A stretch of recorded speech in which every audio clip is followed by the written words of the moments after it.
Je suis un père fondateur de la CEDEAO et je peux dire que je suis assez fier de notre organisation, de ce qu'elle est devenue et de la façon dont elle conduit en quelque sorte les destinées des peuples ouest-africains.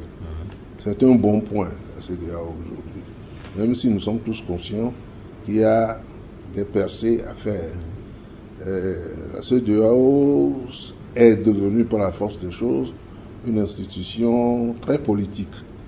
Il ne faudrait pas que le caractère très politique fasse oublier que c'est une organisation, une communauté de développement économique et qu'on doit accélérer l'allure à cet égard. Je prends le point par exemple de la monnaie. J'attends avec impatience les résultats des résolutions qui ont prévu. Il y aura une monnaie, un écho dans les années qui viennent, à partir du franc CFA existant au niveau de l'UEMOA et de la monnaie à trouver entre les pays anglophones de la zone. J'avoue que ça va trop lentement. Et il faut que le nouveau chef d'État du Nigeria fasse bouger les choses aussi de ce point de vue-là. Qu'on puisse rapidement clore ce chapitre monétaire et avoir une monnaie unique dans cette zone. Ça me paraît essentiel. Et le problème des infrastructures aussi. Bon, elles se développent, mais pas à l'allure qu'on voudrait. Il est temps que l'axe Lagos-Abidjan devient un axe très moderne, une espèce d'autoroute à plusieurs voies qui permettent l'échange rapide entre les pays. Et puis il y a aussi toutes les tracasseries qui existent encore aux frontières que je peux apercevoir. Je suis proche de la frontière et je vais à Accra souvent. Même pour une personnalité comme moi, j'avoue que je constate qu'il y a encore des formalités, beaucoup de formalités, beaucoup trop de formalités. Et aussi, on ne comprend pas, par exemple, pourquoi les frontières ne sont pas ouvertes 24 heures sur 24 dans tous les pays membres de la CEDEAO. Le droit d'établissement doit être aussi tout à fait respecté. Et il y a des communautés qu'on observe au sein de laquelle il y a trop de rejet de l'autre, alors que cet autre-là est africain. Et ça, c'est totalement inadmissible. C'est ce rejet qui a donné lieu à un véritable scandale en Afrique du Sud la dernière fois.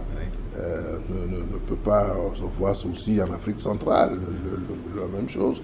C'est sous-jacent dans toutes les régions. On ne peut pas montrer une région du doigt. Il faut éviter ces choses-là et permettre que le droit d'établissement soit clairement respecté. Bien, les investissements intra-CEDEAO aussi doivent être renforcés parce que je constate que les gens timidement commencent à investir dans les pays voisins, mais ça n'a pas encore pris. Dites-vous bien que c'est lorsque les intérêts des uns et des autres seront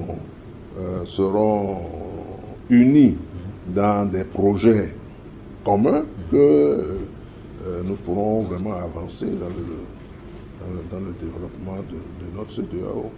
Enfin, je crois qu'il faut que la CEDEAO fasse un peu moins de politique et davantage d'économie à l'heure actuelle, mais qu'elle n'oublie pas les questions fondamentales, les questions politiques fondamentales dans l'intégration des États. On doit devenir un seul ensemble.